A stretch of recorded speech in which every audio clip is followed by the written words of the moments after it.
Hi, and welcome back to Becca Babbles podcast. I'm your host, Becca. I'm a certified personal trainer, holistic health coach, and future chiropractor on my way to figuring out this thing we called life. Now, let's get babbling. Hi, everyone, and welcome back to Becca Babbles podcast. This week is going to be all about me finishing Try 8 and what it was like starting clinic and treating patients and all of the things that I've been waiting for and why I started chiropractic school. So I'm super excited to actually say that I'm almost done with chiropractic school. And I really thought I could get this podcast down to one episode. But when I was planning, I realized I was like, oh, shoot, there's a lot of information going on here.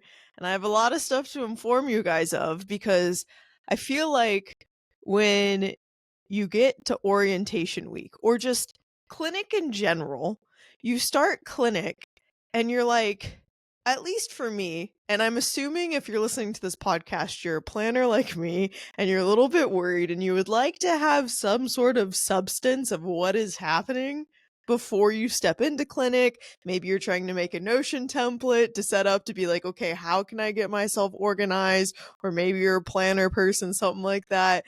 And you're like actually a nerd and you read through the syllabus or at least look at the assignments and try and plan ahead. But yet you look at the syllabus and you're like, this is nothing like just general classes and how do I plan for patients and all this stuff. And you just get thrown into that fire that you had and tried to, but yet it's less organized. And so hopefully this podcast will clear things up and at least you'll have more of a general idea walking into that first day of orientation so you're not super lost and have a bit more information. So this podcast episode is going to be more about breaking down in your understanding of what clinic will look like and the requirements of it for graduation and stuff like that. And then I'll do another episode kind of going over tips, things I wish I knew, and then you guys sent in a few questions that I'll be answering as well. So stay tuned to that second episode and let's dive in because I'm hoping this will be less than an hour, but I don't know if that's actually going to happen. So first week, you come into clinic and you're like, or you don't even go into clinic yet, actually.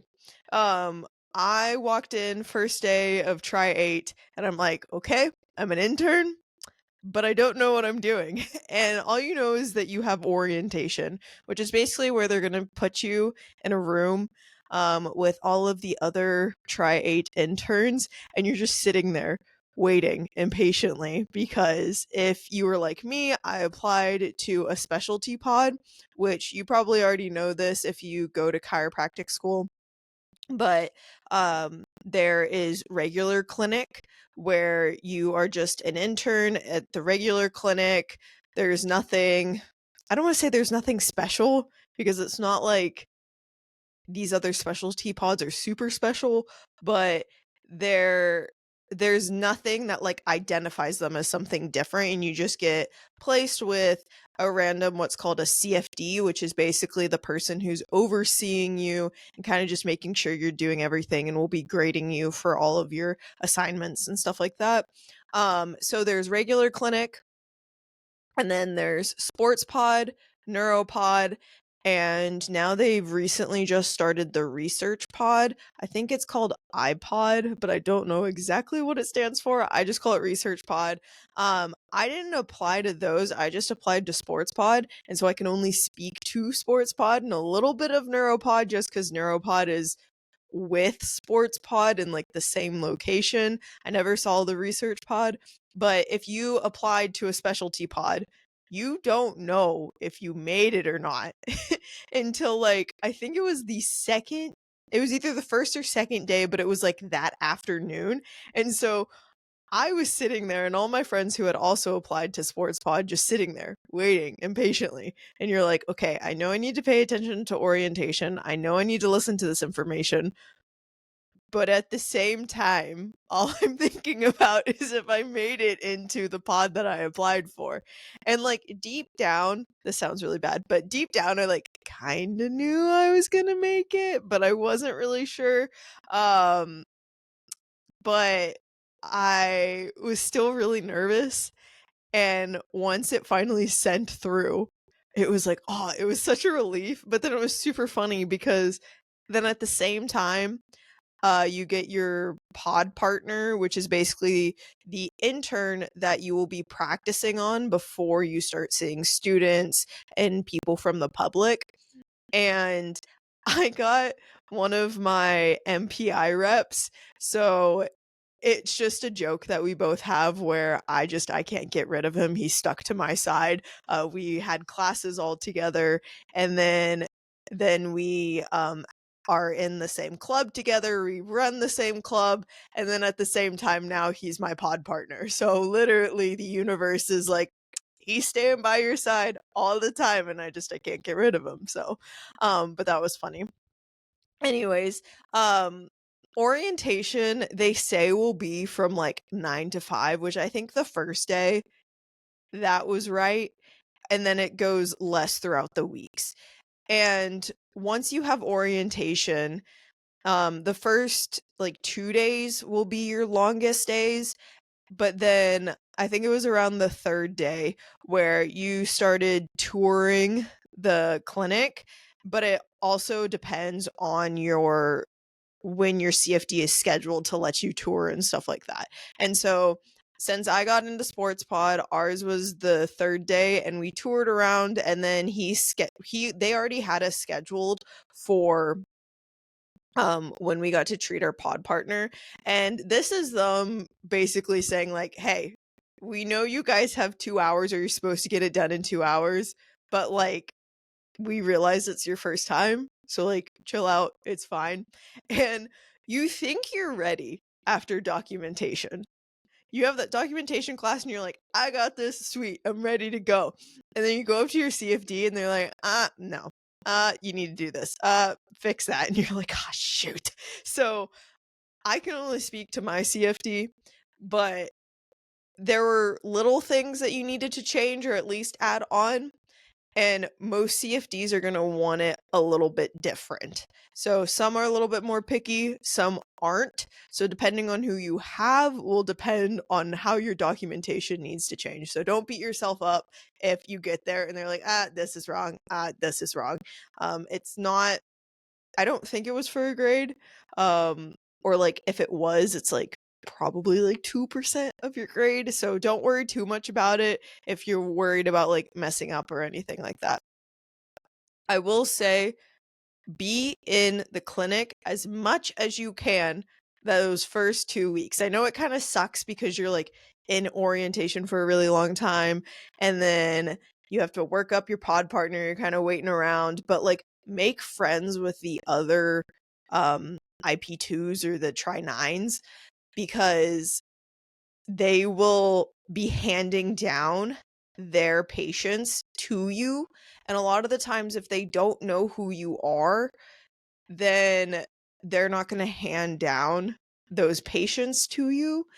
And most of the time, if you're in the clinic and you make friends, or at least they see you, they're more likely to hand it down to you than someone else. Not only that, but also, um, when you're in the clinic and let's say a patient comes to the front desk, then, or you get, when the students start to come in, especially the Tri 2s start coming in and Tri 1s start coming in to get their like physical exam approval and stuff like that. If they haven't already been assigned to a actual doc yet, or maybe they have been and they haven't been given to an intern or something like that, most likely they're not going to team message you. They're just going to be like, oh, hey, Becca, you're over sitting here. You want a patient? And you're like, yeah, I'm ready to go. So it is this like weird feeling that like you feel like you have to be there all the time. But then at the same time, you're like, I'm not doing anything, so I don't know. And so for me, it was this weird feeling of like, shoot, I missed out on a patient because someone else got a patient. But because our try is so small, it wasn't that big of a deal, especially because my try is super small. I think ours is about 80 students in total. And then the try ones that were coming in, there was like 250. And so there was plenty to go around. But when you're biting at the bit, and I like to get things done ahead of time so that I don't have to wait till the end of the try to like figure everything out or to like get my credits done and stuff. So I tend to get a little bit nervous. Um it was nerve-wracking when I was like, "Oh, they've already got a patient. Oh, they already got a patient." And I'm sitting here and I'm like, "I'm just working up on my pod partner. What am I supposed to do?"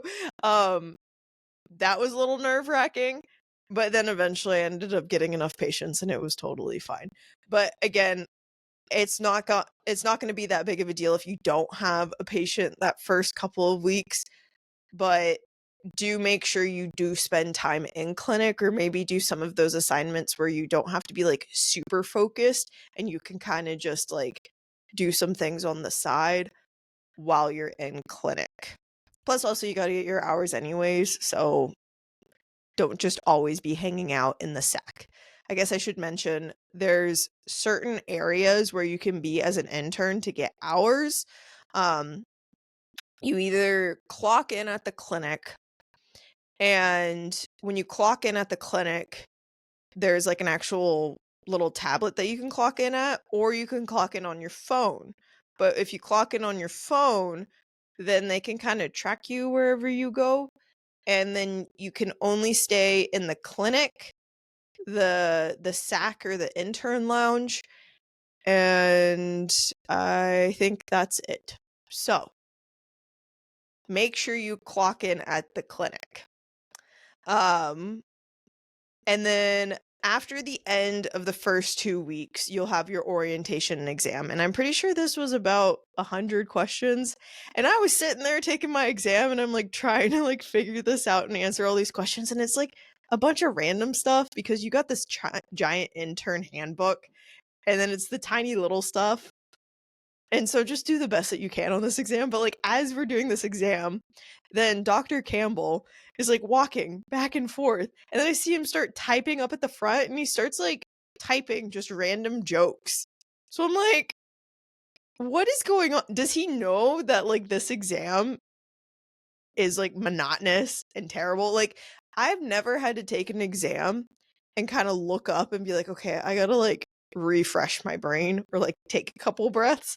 But it like felt like I was giving my brain a workout through this exam because I was like, there's just so much. So do your best on your exam. And the great part about orientation is once that's over, you're like, oh my goodness, I have so much time. Because I know for me, you have to get a certain number of clocked in hours at the clinic. I think it's 270.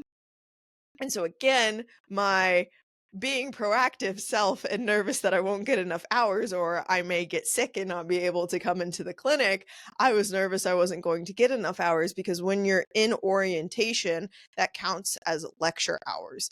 And you have to have a certain number of lecture hours, but you can't be clocked into clinic when you're in lecture hour.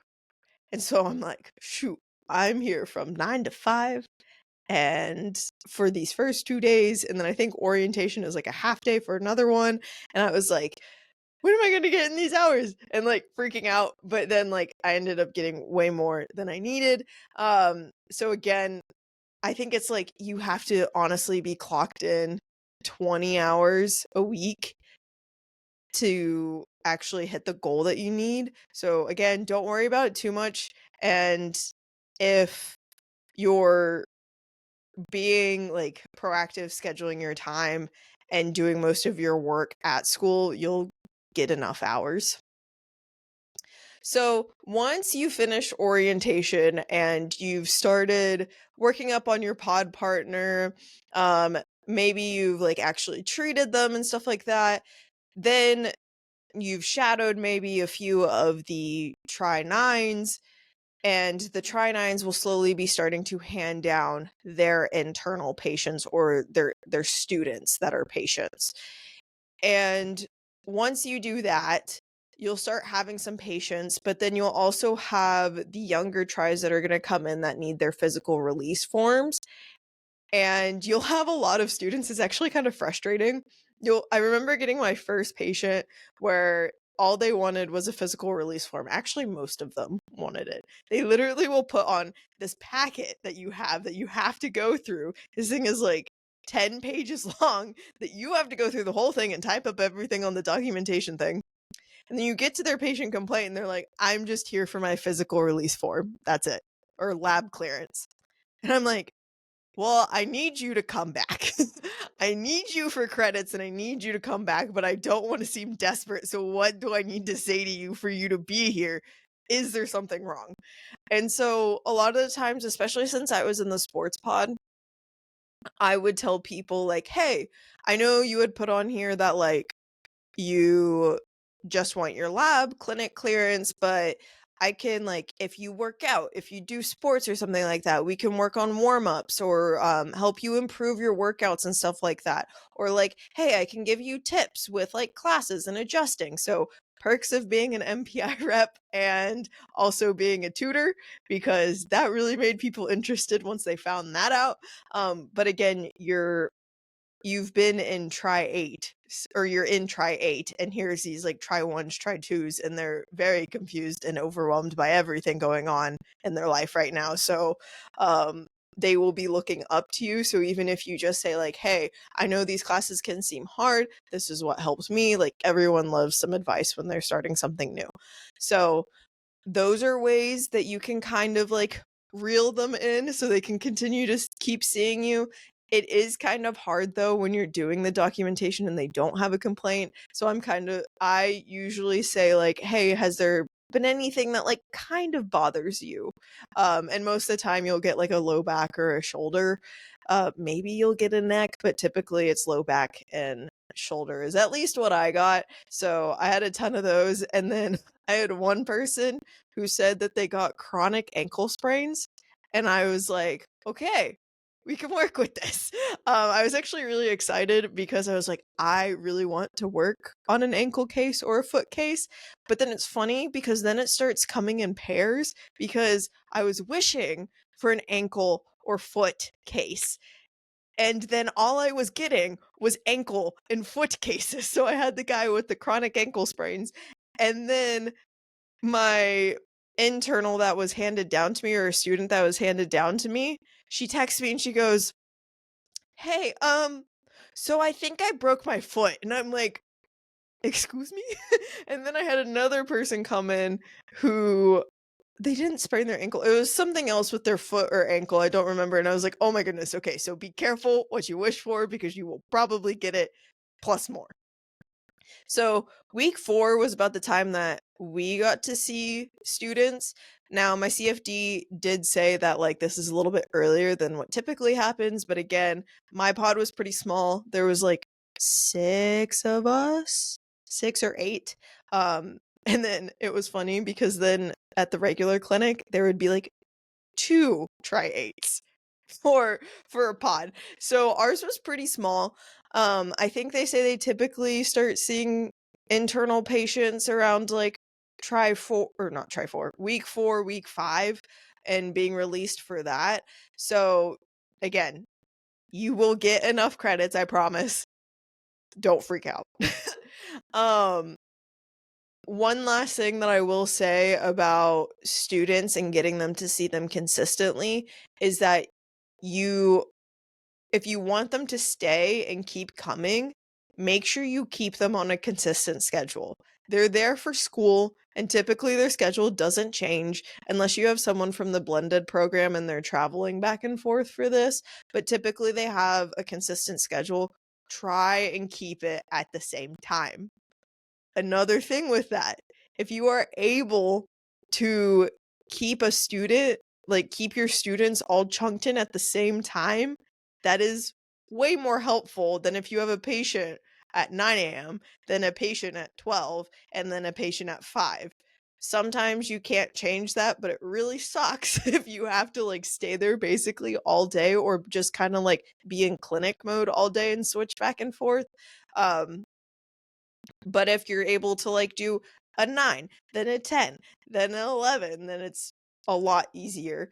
But most importantly is just keeping that student on a consistent schedule because then they tend to stay, and then if they need to reschedule, just keep them on that time, or say like, "Hey, when you call in, say you need to reschedule, not just cancel." But again, sometimes you can't stop that and they'll just cancel. So just reach out. Don't be afraid to reach out to your patients.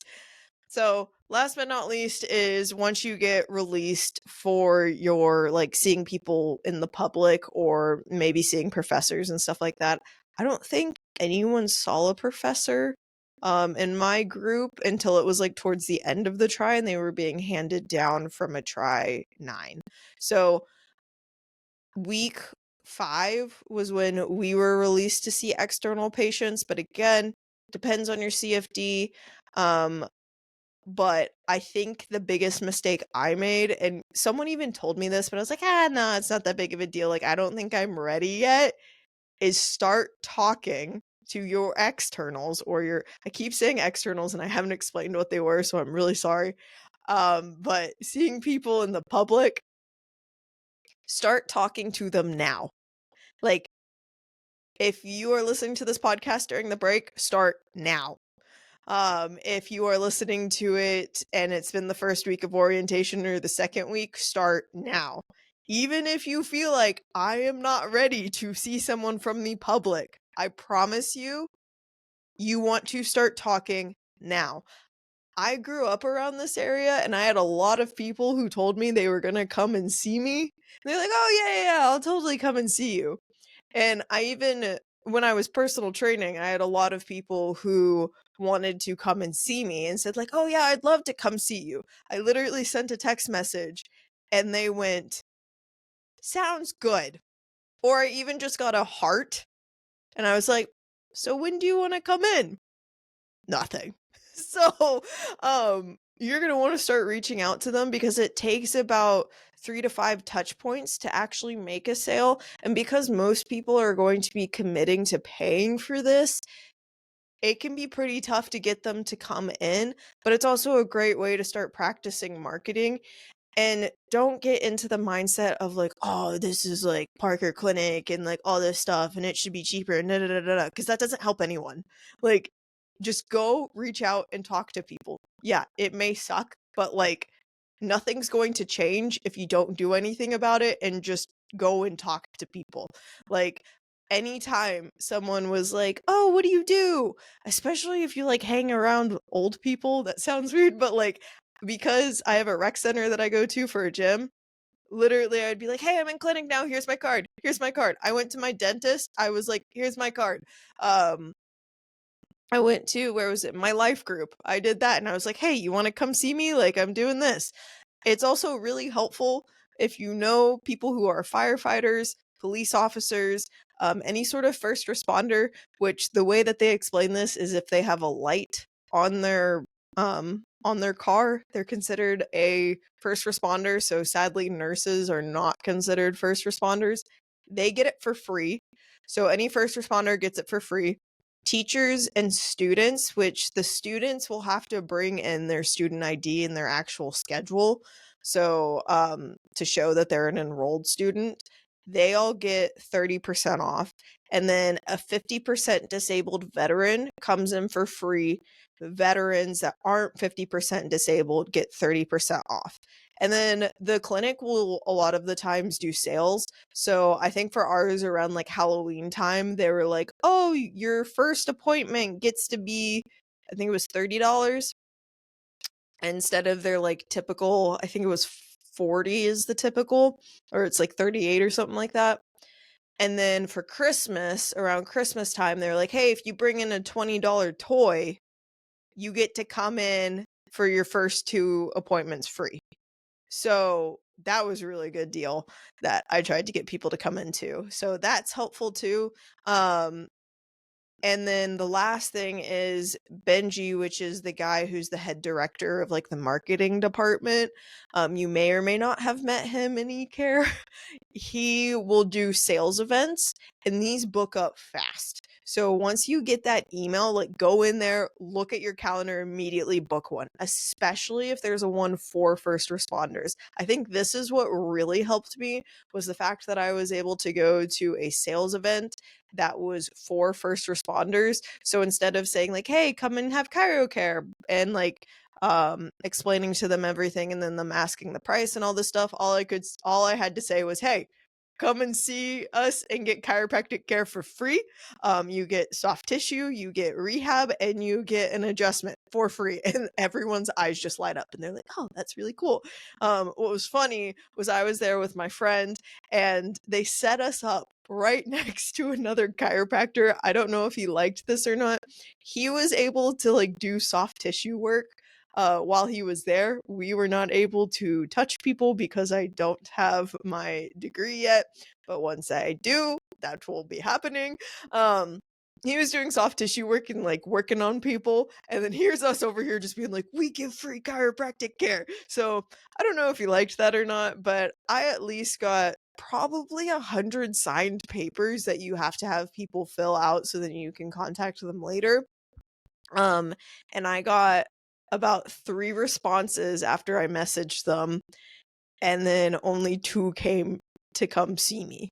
So it's important to get as many touch points as you can, as many people to sign those papers. It's important that you contact all of them and then recontact them. Be like, hey, are you still interested? And then when you contact them, specifically say like, hey, I know you had like a shoulder issue that you put on here, or on some of the papers. I don't know if you were supposed to do this or not, but if there was someone who was talking to me about their like story of like, oh yeah, I've had this for like blah blah blah years. It keeps me from like doing gymnastics, or I had like someone say that they were a hiker and stuff like that. I was like, I'd love to help you with your back pain so you can like get feel better and endure more hikes and stuff like that. So make it as personable as you can instead of just saying like, hey, when do you want to come and see me? Those are my tips for that. But again, reach out even if you're nervous, because you're gonna need them, and then it's gonna get towards the end of the try and you're like, oh shoot, I didn't have to have them, but you do need them kind of for a grade, which I'll get into at the end of the podcast. So that's kind of like the main overview of what your first couple of weeks will look like. But I think the biggest thing about clinic is I didn't realize that clinic wasn't just clinic. I thought it was just clinic, and then I had heard that there's like a wellness class that you just had to do, and they just like threw it in there for like try 8, and I thought that was it, and I was like, cool. So I've got clinic, and then I've got my master's that I have to do, and then I've got this wellness class, and then I'll be able to do my own personal research on stuff. I know I've been talking a lot about like hair mineral testing, which I'm still getting into and trying to dive into. And I wanted to get into more of my nutrition stuff on top of my master's program and stuff like that. But I was wrong. I knew there was also capstone, which is this like giant test that is like a mock part 4. So I knew that, but I didn't realize there was other classes and other assignments that you had to do on top of this. So I will break this down for you so you actually know what's happening. So you actually have multiple classes, but not as many as you would in just like on the other side of the street where you're just doing academics and stuff like that. So you'll have something called internship practicum 1, which is basically IP1. So sometimes you'll hear people say like, oh, I'm a try 8, or I'm an IP1, or they'll say like, I'm a try 9 or an IP2. So depending on what people's verbiage will be, is that so you understand that. Um, IP1 is a different class with different things. And then you have something called CD1 or clinical development. Then you'll also have a wellness class. And then you'll have a radiology class. It's kind of a class, but not a class. And then if you have your master's, those are all the classes that you'll be taking in Try 8. So the reason why there's an IP1 and a CD1 class is because they used to have it where it was combined into one, and I think it was like a 15 credit class. And when people failed that class or like got a C or a D, or sorry, C or B, it like really impacted their GPA. So they decided to separate it into two. IP1, I think, is still weighted more than CD1. So make sure you're like doing your due diligence when it comes to your grades if GPA is something that you care about. But for IP1 purposes, this one is mostly about what's going on in clinic. So you'll have your service credits, which will be the treatment that you give to a patient. So you'll have to get a certain amount of those. That will basically be an adjustment, rehab, or soft tissue. All of those count as a service credit because you are serving the person, you are doing something for them. So you'll need a certain amount of those to actually get a grade in that category. Almost think about your service credits as an assignment within itself. Then you'll have something called IMA 1, IMA 2, and IMA 3. IMA 1 and 2 is a series of things that you do with a patient that you will be graded on. So when a patient first comes in and you do a history and exam, that exam and the documentation of that history and the ECN that you do, so basically their like family history and their lifestyle and stuff like that, will all be graded as an assignment of IMA 1. You will also have an IMA 1 grade of the report of findings. So when the patient comes back and you have to explain to them, hey, this is what I found, this is what you're doing, do you approve, do you not, blah, blah, blah. That will also be an IMA 1 grade within itself, its own assignment. Then you'll have the treatment record. So when you actually treat the patient and you write up that treatment record, that will also be graded as an IMA 1. The same thing happens with IMA 2. You also need to do an exam, history, ECN, report of findings, and treatment record. Now, the patient currently they have it as it has to be an active patient, which means that their QVOS or their pain intensity scale has to be 40 plus. And but they can be an internal patient or they can be a student if you need. So it used to be like you had to bring in a person from the public to actually get it done, but now they're saying like, hey, it's okay, you can use a patient that is a student. Now, I did hear rumors that they were thinking about letting you do a functional patient. So a functional patient is a patient where maybe their QVOS isn't 40, but they have some like decreases in range of motion, or they want to be able to come and see you twice a week and you want to work on some rehab, stuff like that. That's a functional patient. You'll also do something called an SFMA exam where you analyze their movement and see where they need improvement for that. And you're able to treat the entire body.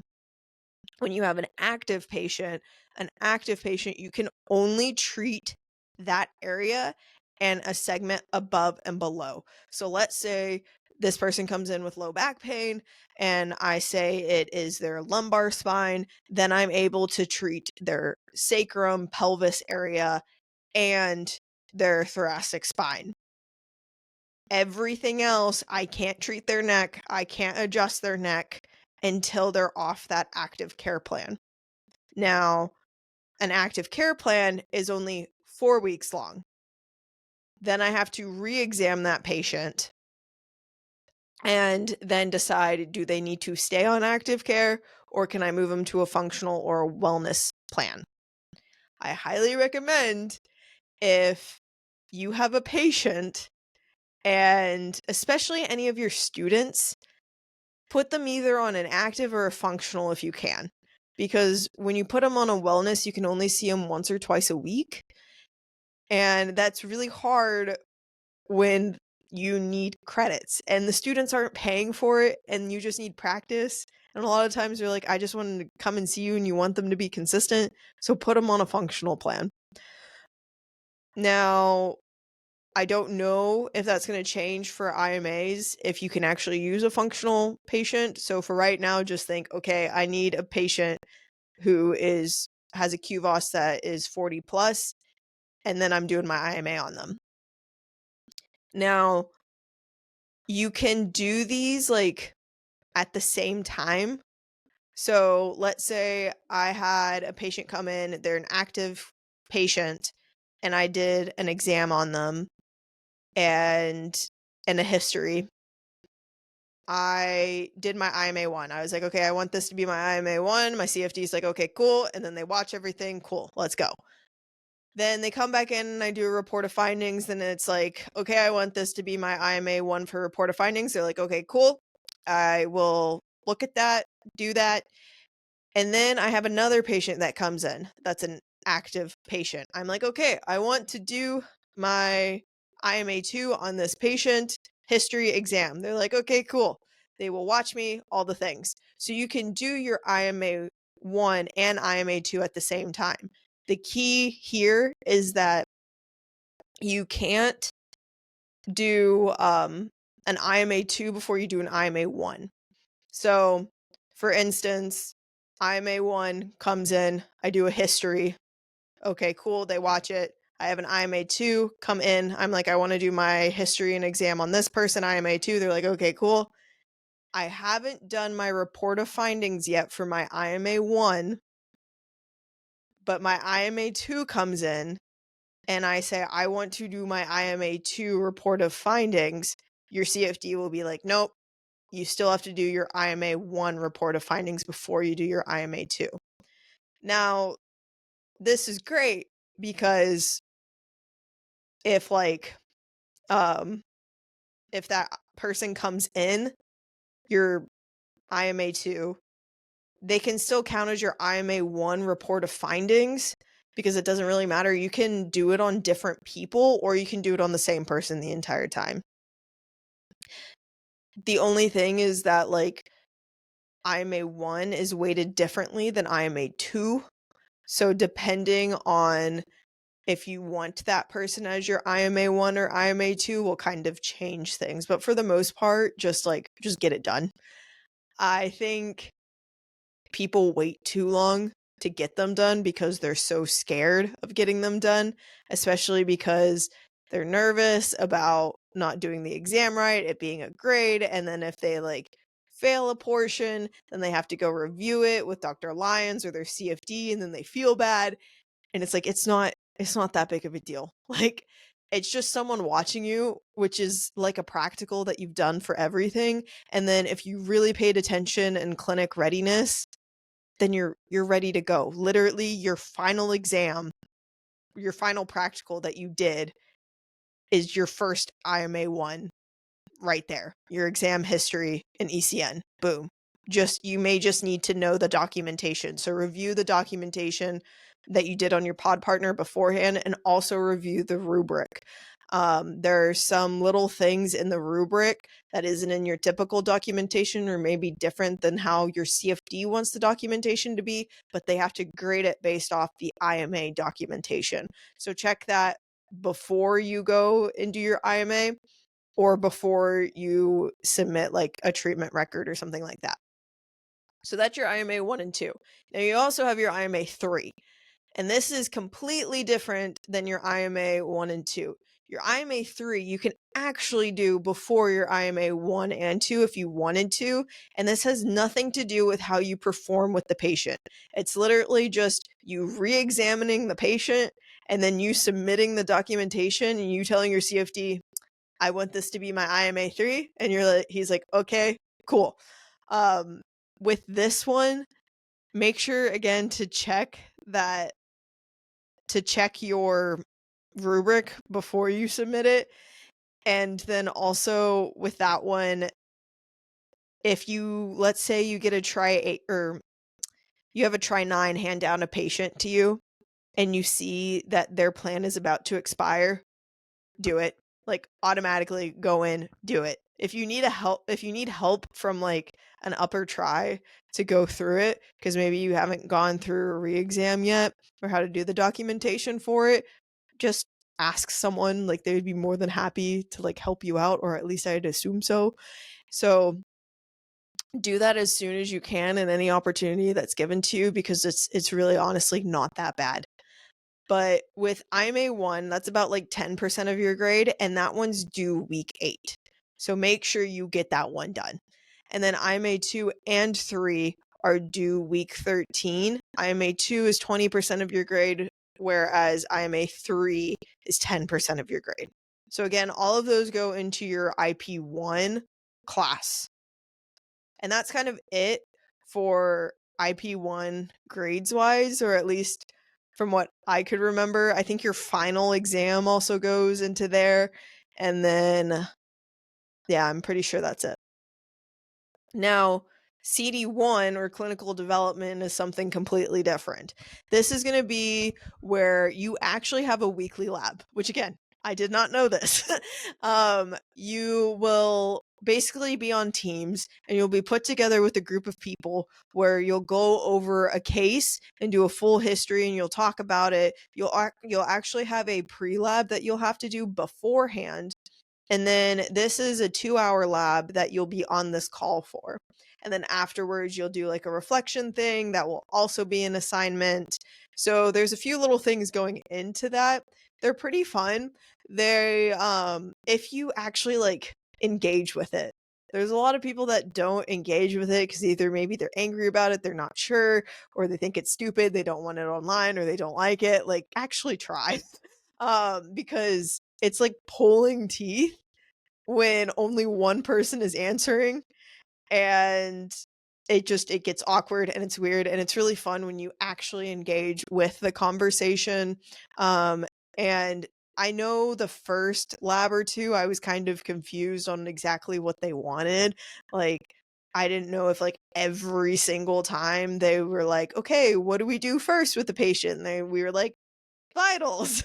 And then it was like the next week, it was like, well, okay, do you want us to start off something different? Like, worst comes to worst, just say vitals every time and then go through your typical exam process, because based off what I understood, that's what they wanted. But again, if your lab instructor wants something different, then just go along with it and you can start picking up the patterns. But we did have a few conversations that were pretty cool. Like, we had one conversation about Ehlers-Danlos, which, if you don't know what that is, it's basically like genetic hypermobility. And we actually had to read a research paper about the connection between hypermobility and MCAS and POTS. So if you don't know about that, it'll be really exciting when you actually read that research paper. And I'm hoping to get someone on this podcast to talk about it. So we'll see. There's also a bit of a link of like histamines with that. So stay tuned for that podcast, hopefully coming soon. But that was a fun lab that we had. And then there was another one that we had, and I won't give it away because I feel like that's not fair, where it was a foot case that it like seemed like it was plantar fasciitis, but then it wasn't plantar fasciitis. And then we thought it was something else, and then it like ended up being something completely different that I never heard of before. So it's pretty cool. So stay engaged in those labs because they go by a lot faster if you actually engage with it and have some fun with it. Also with CD lab, you'll have, or not CD lab, with just CD1 in general, you'll have these weekly, what are called weekly MCO assignments. They're just assignments that are tied to an MCO. If you don't know what an MCO is, an MCO is basically when you look at your syllabus that you may or may not have read, and it says like learning outcome, and it says MPO and MPO, MCO, and then a bunch of letters behind it. And then it says like student will learn how to read research paper, or student will learn how to communicate with patient, stuff like that. That's basically saying that like this class will teach certain things and will meet certain criteria. So when you graduate, they can say like, hey, they actually can have this degree because it met all the MCOs for that degree.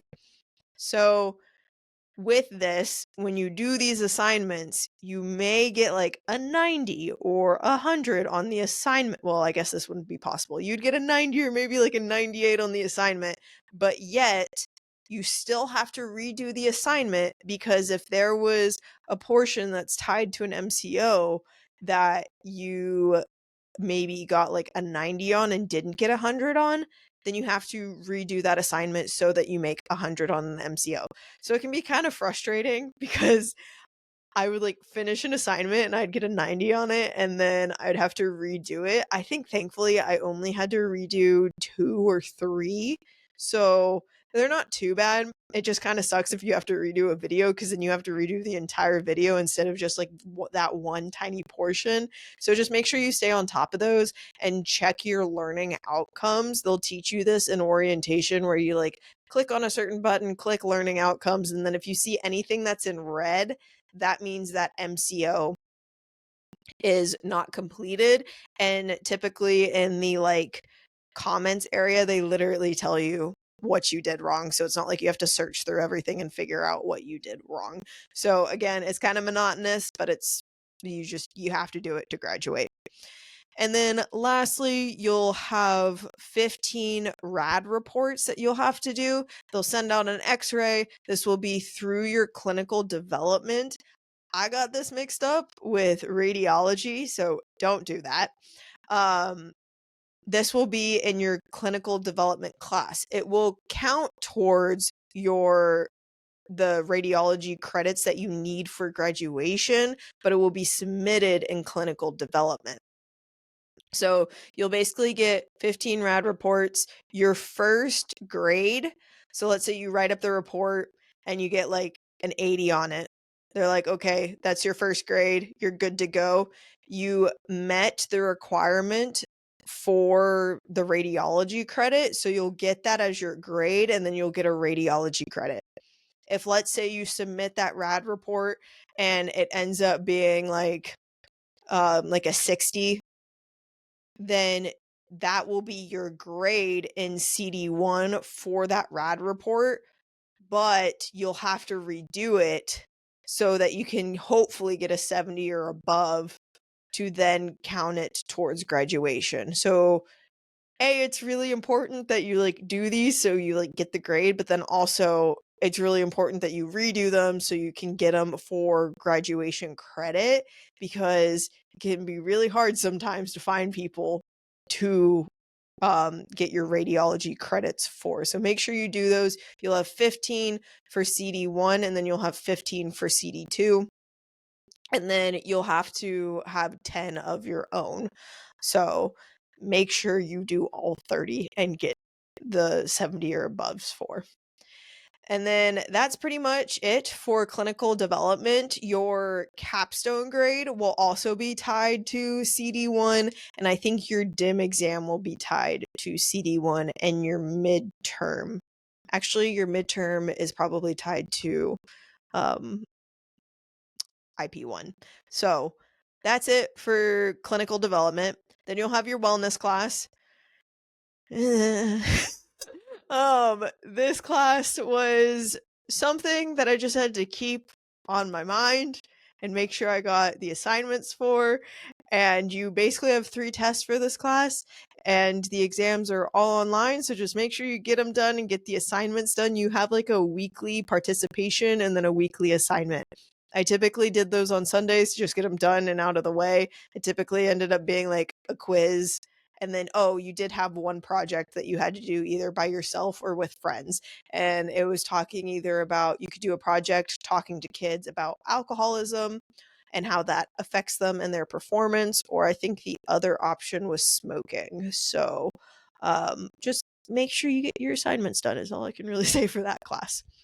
And then you'll also have what's your radiology class. This is like kind of a class, but not a class. It's basically just tied to rad rotation.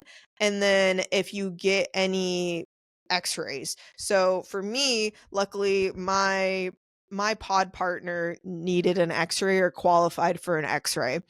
And so when I took that x-ray, I submitted it into the radiology report cases, not CD1, radiology or rad rotation, whatever the name on Canva. Hopefully they're still using Canva.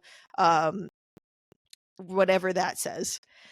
And then once you submit it, well, actually, first you take the x-ray, you have 1 day, you have 1 full day till 2 p.m. to submit it. So let's say I took the picture on Tuesday, then I have till 2 p.m. on Wednesday to get that report written up and submitted. Then from there, you basically have 2 days. They say you have 3 days, but it's basically 2 days to then review it with Dr. Wells to see if you made up to a 70 for it to count as a rad credit. So, the reason why I say you only have 2 days and they say you have 3 is because technically the day you took the picture counts as your 1 day. And then the rest, it goes on from there. Dr. Wells has certain hours that are posted, so just make sure you have it open. It doesn't take that long to review it. He maybe takes 10 minutes. So I remember I had a patient both at 9 and 1, which was the 2 times he had available, and this was like towards the end of the try, and I was like, this is literally the only time left, and I both have the patients at the time that you are both booked. And so I was able, my patient at 1 pretty much ended early, or they actually needed me to end early, but they also only wanted rehab and adjusting, so it didn't take the full 55 minutes. So I just remember finishing up with my patient, checking him out, and then being like, all right, bye. And then I literally just booked it to the other side of the street, and I had like 10 minutes left, and he was like, oh, hey. And I was like, hi, can we review that please? And he's like, yeah, that's fine. So he's a pretty chill guy, down to earth guy. So just make sure that you try your best when it comes to writing those reports, and it's not that big of a deal if you don't get a 70 on it, because then he'll literally just write in like everything you need to fix, and then you'll go in and fix it and then resubmit it, and then he's like, okay, cool, you get the credit for it. So again, make sure you get those rad reports done as much as you can, because it's really nice when you have all 40 done and you don't have to like freak out about getting any other x-rays and stuff like that. So if you don't get all of your x-rays, you can get them done through ultrasound, but you have to like write up this full narrative, which I thought, I was like, oh, this is going to be super easy. Like ultrasound's great. This is going to be fun, because I hate writing rad reports. And then I slowly found out that actually the narratives are way worse than the ultrasounds, but at least you don't have like a crunch time period, so you don't have to freak out about them. So I technically have 2 ultrasounds that I can write up on. I haven't done them yet because of all of the chaos of try 8 and handling a ton of things. And it's okay, because I just need to get them written up by graduation if I need those credits. So I'm kind of going to see by like try 9 halfway through if I get all of them or most of them. And then if I really need to do it, I'll do it. And if I don't, then thankfully I don't. So hopefully I get the other x-rays that I need, and we'll see what happens if I don't. As far as rad rotation goes though, because rad rotation will still be a part of that radiology section, this will be where you're grouped together with a group of people that you'll have to be with for 2 weeks. And it's only like halfway through the day. So the first week will be in the mornings, and then the second week will be in the afternoon. So you'll still be able to see patients, just not during your rad rotation time. And they'll set you up on certain weeks, and they'll ask you like at the beginning of the trimester, like, hey, if you know you have a week where like you need to go to a wedding or something like that, let me know so I don't book you during that time. And so for me, I was so fortunate enough to have mine scheduled week 14 and 15, basically the last 2 days of school. And I really just wanted to check out, but I could not, sadly. So I was stuck there week 14 and 15. Honestly, it wasn't too bad. I just kind of wish that it was during the try, a little like more during the try, so I could have gotten assignments done during that time. But it's fine because I thought radiology you were like going to be like booking it through the whole thing, and literally it's super chill. You sit there, kind of wait, and then you do a few setups that you learned in the radiology class that you had in Tri 7, and then you wait for everyone else to complete their setups, and then you do a sticker round, and then you wait for everyone else to do their sticker round, and hopefully they get a sticker and they get it done, and then you actually get graded on it, and it's basically them just saying like if you can do the setup right or not, and then you sit there and you wait, and then you may have a person that comes in with another patient that has an x-ray. You get to go in there and watch them take the x-ray, then you get to write up the report, and then hopefully you get to use that as a radiology report or a rad credit for graduation. But because mine was at week 14 and 15, basically no one came in. I think I got one. Yeah, I got one.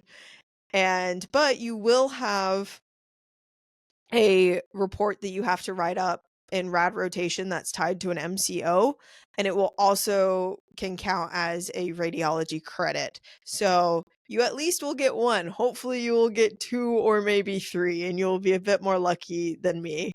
But this will start, I think it's week 4. No, that doesn't make any sense. Week 6, anywhere from like week 6 all the way to try 9.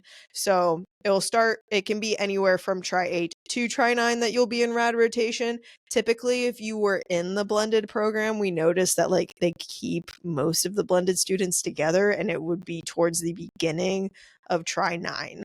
So if you're in blended or we're in blended, lucky for you, you probably already know where your rad rotation will be, and it won't be week 14 and 15 like mine. So that's pretty much it with rad rotation or your radiology class. Now I'm kind of just gonna like go through a little bit more of the exams because honestly, I just kind of thought of them as their own thing just for how CD1 and IP1 was set up. So you'll have what's called a DIM exam, which is basically a mock version of Part 3 board exam, which I had a lot of people say that it was harder than Part 3. I don't know. I also, in the next podcast, I'll kind of talk about my experience with taking Part 2 and 3 boards, which was really interesting. I haven't gotten my grade back, but like I think I passed, but we'll see. Still waiting on that. Basically it'll just be a bunch of pictures of x-rays, and you won't be necessarily diagnosing it, but you will be saying like, what would you do next? What labs would you find for this? Who would you refer to? All of these sort of things. So that's the DIM exam. The midterm is more of like an ancillary exam. So basically just like, what follow-up test would you do? Would you do an x-ray? Would you do an MRI? Who would you refer to? Lab tests, stuff like that. But it will be more situational and like what the patient is showing up with. And then you'll have your final exam. This will be your last final that you'll ever take. I remember Dr. Campbell was like, yeah, this is your last final you'll ever take. Isn't it so exciting? And then we were all like, well, we still have wellness, or we still have our masters that we have to take. But like, yeah, and you're just like so exhausted that you're kind of just like, yay, I just want to get this done with. Because it was like, a lot of it was just documentation and coding that you had to know, which most of it was explanatory, but like some of it wasn't, and I was just like, okay, we're done here. And it's only 10%, which is great. And then there's capstone, which is what everyone freaks out about. And yes, you can freak out about this, and I know I definitely did. And trying to figure out times of like when to study for this and stuff like that was like chaotic in itself. But hopefully you were paying attention through all of your like other classes, especially ortho and neuro, and you're basically doing what you need to know for neuro every single day with your patients anyways when you're in the clinic. So the big thing you would have to do is go through all your orthos, and then probably physical diagnosis because it's been a while since you've done a heart or a lung exam. And then, yeah, that's pretty much it. But the thing is Capstone is going to be changing because part 4 is changing, and thankfully, I took the new version for you guys so I can give you a little bit more of an explanation for it. Part of me did it because when I was signing up for it to, like, help practice, I was like, "Oh, I wanna see what it's gonna look like, so if I want to take the new version of part 4 boards." But then the other part of me was like, "Well, this would be great content and information so I can actually give you guys what this is going to look like instead of just saying, 'Well, I took the old version, so good luck.'" But when I took Capstone, I remember you have to be there. You're booked at certain times, and you have to be there with your white coat on. And you're wearing the white coat, and they're literally telling you, "Okay, you need to go into the area where the sports pod is." And you're in the area where the sports pod is, and all of you just start huddling in. You're huddling in, and there's like 5 million white coats in there. And you're just waiting here with our bags for Capstone and kind of just like, okay, what are we going to do? And then over the speakerphone, you hear, all right, Capstone is about to begin. And everyone was just like, is the purge about to happen? Are we about to do Maze Runner? Like what is going on? Like you're locked in, they lock the door and they just go over the intercom. And it was kind of terrifying, not gonna lie. And then they're like, okay, line up, and they put us in lines. And then I just like felt like I was about to like run a race and I was like ready to go. I don't know if that's gonna be the same thing with the new version. But I do know they're probably gonna lock you guys up at the beginning because you have to be there. They want you there early in that room, but in the room, you're in there 30 minutes early before your actual testing time. So it's a grand fun time. And there's all this pressure built up for it, which is kind of nerve-wracking. But again, if you paid attention through your whole like last academic 2 years, you'll be fine. Just brush up on some stuff.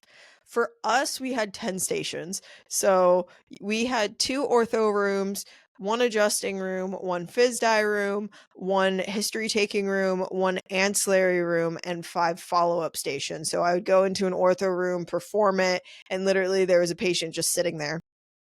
And then there was a doc in there, and he was just sitting there and just grading and saying nothing. And you're just like, well, okay, what do I do here? And like, you just performing, and then they literally say nothing, just sit there, and then you have to stay there for 5 minutes, and you're kind of just staring at each other, but they can't say anything. You can say anything, but they're not going to respond to you. And then you just walk out the door. And you're like, okay, cool.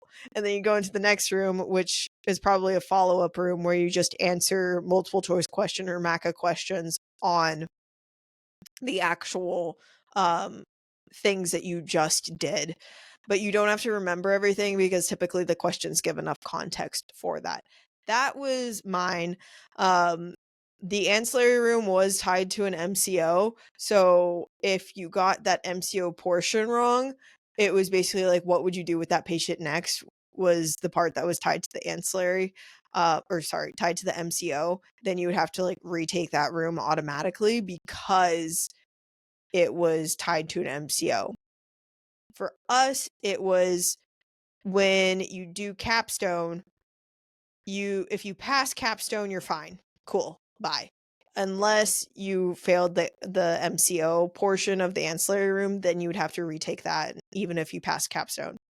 If you failed Capstone, then you would have to retake the rooms that you failed, and you would have to review that with Dr. Lyons beforehand. And with that, each station was a different grade. And so I remember like our grade got dropped for the first station, and then like station 6 got dropped, and you basically had 2 grades, and then you were sitting there waiting, and then you heard nothing, didn't get a notification. The weekend passed, didn't hear anything. Maybe one more station got dropped, and we were like, okay. And then the next day came, maybe like 2 more stations got dropped. We're just like, okay, am I gonna pass or not? And it's the most nerve-wracking thing in the world just to wait for these stations to all drop. And you're just being like, okay, how is this gonna go? But I ended up doing fine, but that was capstone for us. For you guys, the new version, anyone taking it behind me basically, you're gonna have, I think it's gonna be 5 rooms. And or at least that's what part 4 is what I've heard, is that you have 5 rooms. You're gonna have a patient in there, and you're gonna have a doc in there that's just grading you. You're gonna take a full history, perform all your tests that you think you need to do with this patient. So when I took it, I remember walking into the room, and this was my first room. And here I am, I just took capstone. I took capstone that morning, and then I'm turning back around and now I'm taking the new version. So my brain is like in the old version capstone mode. And I have this patient, and they give you a little snippet of the history beforehand. And I was taking it, and I was asking the patient questions, and I was literally getting nothing. I was like, okay, well. And I remember, I think the only thing I got was that she had pain in her right scapula. And I was like, does this hurt? No. Does this hurt? No. And I was doing all the orthos that I could think of. Neuros, negative. Everything was negative. I was like, what the heck? And then, like, her temperature was like a low grade fever, but like barely even that. And I was like, okay, what am I gonna do?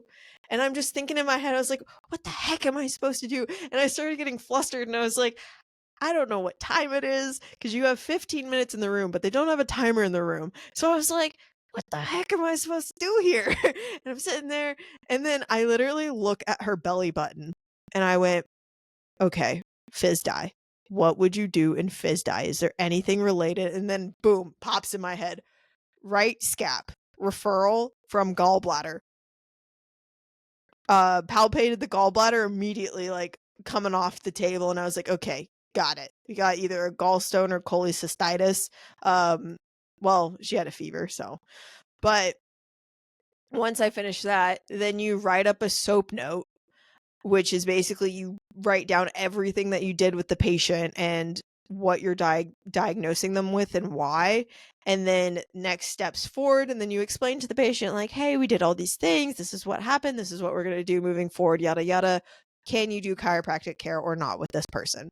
I think the biggest thing with capstone with this version is really changing your mindset from you need to be solving a puzzle versus plugging and playing. When I was taking the old capstone or the old part 4, it was very much just plug and play, plug and play. What have I learned? Boom, plug and play. The new version is very much you have to come in with like this investigator mindset and be like, okay, this is the information I have. What am I going to do? Ask the questions, find the key things, and then boom, boom, boom, go. You're good to go. It's basically like if you had a patient right there in front of you, what are you going to do with the patient? So like you have to use critical thinking more with this one. But again, if you're able to tie together everything, you'll be fine. Um, don't let yourself get flustered if things that you think are supposed to be positive aren't positive, because I think that's what happened to me when I was dealing with that gallbladder issue, where I was like, what the heck? Especially because I'm thinking all like musculoskeletal stuff, because that was mostly what capstone was when I took the old version that morning. And then I get to this one, I immediately get a visceral thing, and I'm like, excuse me? So take a few breaths. Capstone's not going to be that big of a deal. Or, well, it kind of is. But, like, you know your stuff, and you're going to be fine. Now, I saved the breakdown for the credits and explaining the patients at the end for a reason, because we are currently at 1 hour and 8 minutes. Okay, so definitely not under an hour.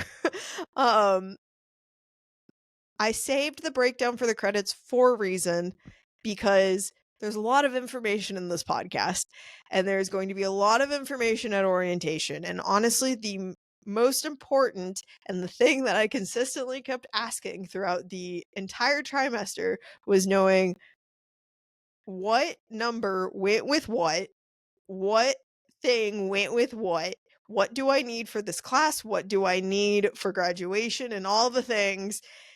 And it kind of just got combobulated everywhere. And I didn't know what I was trying to aim for. And then you've got so many different documents. They really try and organize it in the like classes, but like there's so many documents that it's like everywhere. And then you're trying to get stuff done and it's just a hot mess. So I saved it at the end so that hopefully you can tag this part right here at the end of the podcast if you wanted to review it and write all these things down. Or because it's at the end of the podcast, you'll hopefully remember and things make more sense. So for credits, think of it as two different buckets. You've got your graduation bucket, and then you've got your IP1, IP2, or your Try 8, Try 9 credits that you need. So over here, we've got our graduation credits that you need. Think of it as a T-chart or a bucket. So overall, you need 300 patient service credits. So remember, a service credit can be an adjustment, rehab, or soft tissue. You need 300 of those for graduation. Within that, you need 25 physical exams. So this is you writing up a patient and like physically examining them. So you need 25 of those. Then you need 30 physical therapy credits or like physical rehab or just rehab with the patient. You need 30 of those. And then you need 40 rad credits. And like I said earlier, in IP1, you'll get a chance of having 15 of those. And then in IP2, you'll have 15 more. And then you have to make up the 10 either through rad rotation on your own or from narratives through an ultrasound. Or if you are in Try 10 and you're like, oh shoot, I'm not going to get it in time, you get to write up a narrative on an x-ray that they give you, but it only counts as half a credit. So let's say you have 13 credits and you need 2 more, you would basically have to do 4 of those narratives. So get people to come in to take x-rays. It's kind of sad because there's so much research out there on like how x-rays aren't really that beneficial for like people and their psychology and stuff like that, but sometimes you just got to do what you got to do to graduate, which really stinks. But especially if you have like an internal patient or a student that you can take x-rays on, do it, because at least they're in the program and hopefully they'll understand the importance on when and when not to take an x-ray and how x-rays can impact patients psychologically. So that's the like credits that you need physically wise, I guess. And then you'll need like certain type of patients and a certain amount of those. So your adjusting credits are kind of split up by the type of patients. So you've got an internal patient, you've got an external patient, and an internal other. An internal patient is any student. So I would be an internal patient. My pod partner would be an internal patient. Any of your friends in school would be an internal patient. Now, if my sister or my dad or my mom came to the clinic and my friend was treating them in the clinic, my mom, my sister, and my dad would also count as an internal patient. This is because they want you to think of it as like a T-chart or like a family tree of like, it starts with me, I'm an internal, they are from my family tree or a part of me, and so they are an internal. You need 50 of those. You need 50 spinal patients for internals for graduation. So you need to adjust 50 internals. Internal others are professors, people that work for the university. Those are all internals, and then their family would be considered an internal other. the professors and the people that work there are considered an internal other, and then their family. You need 100 of those. And then for external spinal credits or adjusting credits, you will need 150. So this is you going out to the public, talking to your dentist, talking to people at the gym, talking to people at your church, talking to people at restaurants or whatever, or police officers. All of those would be considered an external credit. And then you would adjust them, and then you would get a credit. Now, externals, let's say like you get 200 instead of 150.